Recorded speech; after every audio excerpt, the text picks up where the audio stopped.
Ces agents qui ont montré à métroprise 4 passeports qu'ils ont pris sur ces Colombiens, sur ces Vénézuéliens tués, pour montrer à chaque fois. Est-ce que vous reconnaissez ces Vénézuéliens? Est-ce que vous reconnaissez ces Vénézuéliens? Sous pression, comme on a fait pour l'interrogation, en montrant les photos de leur famille, pour dire nous avons des contacts avec l'Interpol. Maintenant, là, nous pouvons tuer vos familles si vous ne répondez pas comme ça. Mais pourquoi on ne parle pas de ces 4 passeports vénézuéliens? La vidéo qui circule sur YouTube, et ça, à n'importe quel moment, on peut vérifier ça. J'ai la vidéo, mais je peux donner le lien, et ça circule partout. 4 corps sans vie ont été déposés aux côtés des 3 corps sans vie des 3 Colombiens. Donc, et vous allez voir la cohérence, la concordance. Dans les rapports, on parle de 26 personnes, 26 hommes, 26 personnes. Non, c'est pour. Non, je comprends. Donc, merci magistrat, merci pour l'intervention espagnole, même s'il y a des étrangers. Donc, magistrat, ces 26 personnes, on peut compter 17 Colombiens. 2, on les prend ici, on ne sait pas là où on va avec, mais on peut douter que ça peut être les États-Unis, ça fait 19. 3 morts, ça fait 22. Maintenant, effectivement, il y avait 4 autres personnes.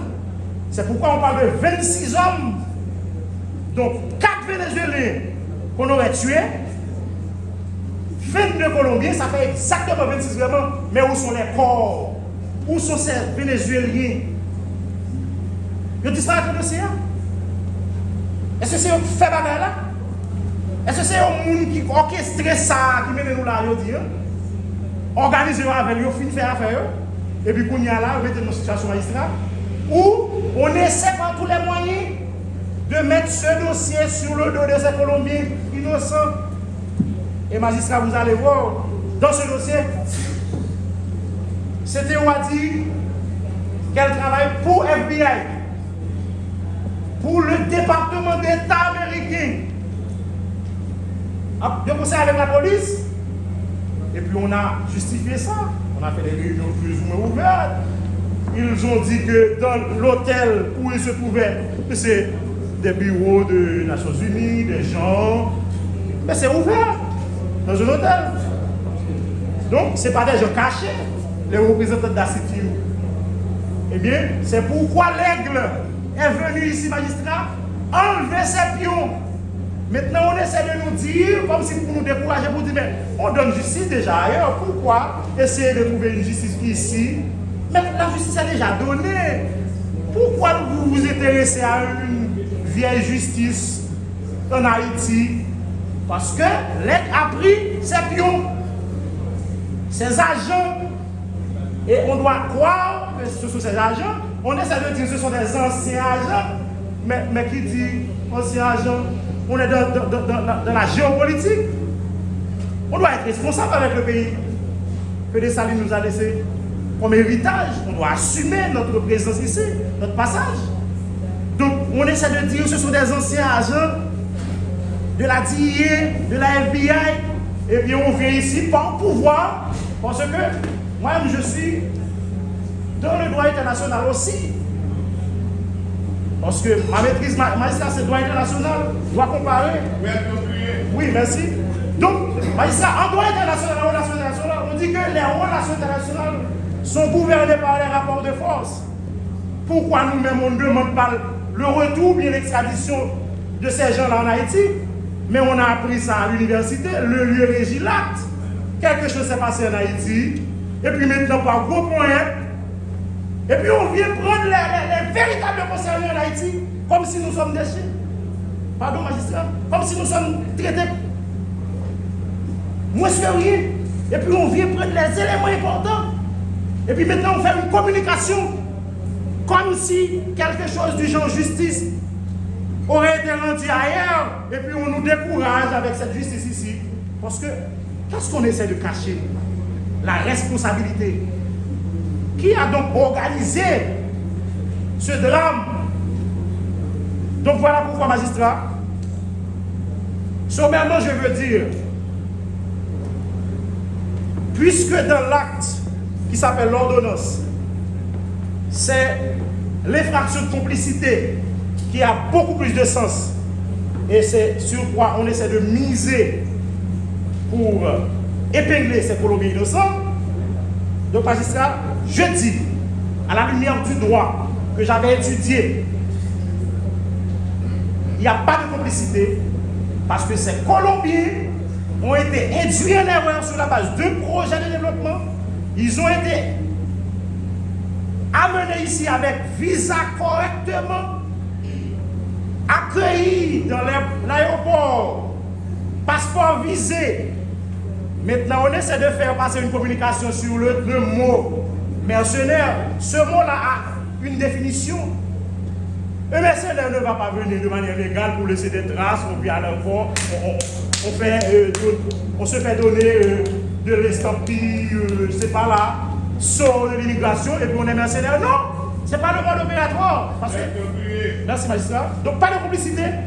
Parce que, comme j'avais dit dans mon mémoire, pas de complicité sans connaissance préalable que l'acte, si l'acte est posé, eh bien, on va donner son aide pour la perpétration de l'acte répréhensible. Donc, magistrat, c'est un château de doute, la complicité, parce qu'on dit complicité d'assassinat, complicité de vol à main armée, donc aucun objet entre les mains, pas de vol, les éléments constitutifs de vol, ça ne peut pas tenir. Pour l'infraction qu'on appelle assassinat, qui se diffère du meurtre, on doit prouver qu'il y avait des préparations. La loi parle de guet-apens, de préparation du genre, choses préparées à l'avance. Et maintenant, pour tentative d'assassinat, pour auteur, ils ne sont pas co-auteurs. Donc, magistrat, ces infractions-là reprochées au premier, on ne peut pas les retenir. D'où magistrat, in dubio pro reo, le doute doit toujours profiter à l'accusé, c'est le principe du droit. Et les principes du droit, sans les principes du droit, le sens du mot principe, c'est la racine, c'est le fondement, c'est la base. Donc sans les principes, pas de droit. Les juges doivent appliquer les principes du droit. En cas de doute, on doit relâcher tout simplement ces Colombiens. D'où, association de malfaiteurs, ils ne se connaissaient pas. C'est dans l'aéroport de Bogota qu'ils se sont rencontrés. Et puis ici à l'hôtel, vol à main armée, pas de vol à main armée, terrorisme, cette infraction ne peut pas tenir. On prend une loi de 4 avril 2023 pour essayer de parler d'un acte de 6-7 juillet 2021. Ça, c'est la notion préliminaire en droit. En première année, on enseigne ça. Pas de rétroactivité possible en matière de loi pénale si la rétroaction n'est pas favorable à l'accusé. Donc, si ça vient aggraver la situation des gens, on ne peut pas faire ça. Donc, 2023, je ne sais pas pourquoi le juge a dit ça. Donc, on a un grand problème. Maintenant, manque de preuves. Non, il faut. C'est le procès qu'on prépare. Oui, je conclue, magistrat. Je laisse les points non importants. Donc, magistrat, omission volontaire ou suspecte de ces 4 Vénézuéliens. Donc, je demande à la Cour d'élargir son pouvoir sur ces 4 Vénézuéliens en demandant à la DCPJ les 4 passeports des Vénézuéliens. Et qu'est-ce qu'ils savent de ces 4 Vénézuéliens? Le rapport d'autopsie, peut-être, et le rapport d'autopsie pour les 3 Colombiens tués aussi. Donc, magistrat, nous demandons d'élever des groupes pour ces Colombiens magistrats. Le droit international est clair sur cela.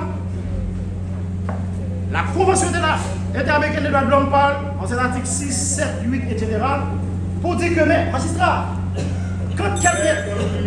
Oui, c'est la conclusion, magistrat. Nous sommes dans la conclusion. Quand quelqu'un est accusé, même si nous sommes à cette phase, la personne magistrat. Oui, non, ça le bon sens que j'ai établi. Magistrat, c'est pour dire cette personne. Parce que chaque personne a une défense personnelle. J'essaie de. Non, magistrat. Oui, je sais. Mais sommaire pour. Oui, je sais. Mais je vous demande une grâce. Et je vais vous montrer, parce que je dois vous montrer ma bonne foi. Parce que je travaille pour 17.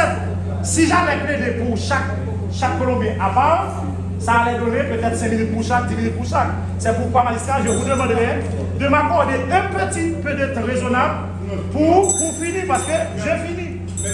Parce que je parle pour. Vous avez un mémoire déposé, donc vous direz tout ça de votre.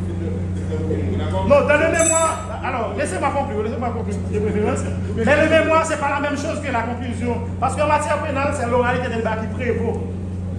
Les écrits comptent, mais la prévalence est donnée à la parole. Ce sont des observations sociales. Oui, mais sommaire ne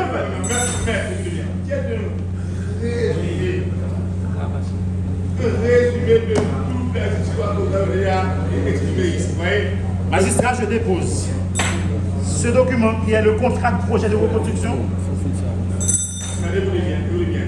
La Cour ordonnera le dépôt des pièces. Gardez-vous bien. Bon, je cite transcription de l'audio où on a expliqué au Colombiens. Magistrat, laissez-moi faire ce travail. Ça ne va pas prendre 6 minutes, magistrat. Mais écoutez bien. Nous ne sommes pas à cette phase, d'accord? Bientôt, la Cour va déclarer la procédure et ordonnera le dépôt des pièces. Vous voyez? Le terme est terminé et c'est fini maintenant. D'accord? Ok. Eh bien, laissez-moi conclure. Oh! Non, magistrat, je dois conclure. Je dois faire des demandes. Mais qu'est-ce qu'on doit conclure maintenant? Non, chaque avocat est différent de leur manière, magistrat. Je suis un grand avocat. Heureusement, j'ai fait des études internationales. Je ne peux pas faire n'importe quoi ici. On doit tenir compte des gens, c'est pas ça.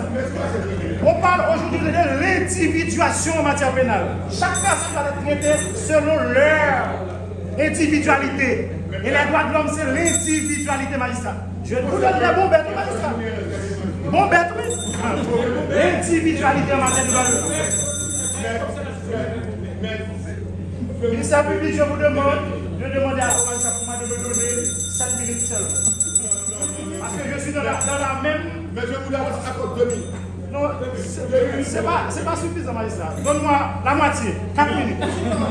4 minutes. 4 minutes de vous. Non, les arguments sont trop forts. Bravo. Bon, quittons parti dans le dossier. Donc, m'élever des cours en vertu de l'article 80. Non, je n'avais pas donné l'article 80. Et maintenant, magistrat, je demande à la Cour de tenir compte de ces différents documents que je vais déposer. Et maintenant, magistrat, je conclue pour dire que je demande au magistrat, puisque ce que je vais dire là, ce n'est pas contraire à la loi, de voir quel aurait été le lien de cet assassinat, si assassinat il y en a, avec l'assassinat de notre bâtonnier Montferrier Dorval. Et si nous disons justice pour Jovenel Moïse, justice pour le président Jovenel Moïse, justice pour ces Colombiens innocents et justice pour notre bâtonnier Dorval. Merci, mon cher.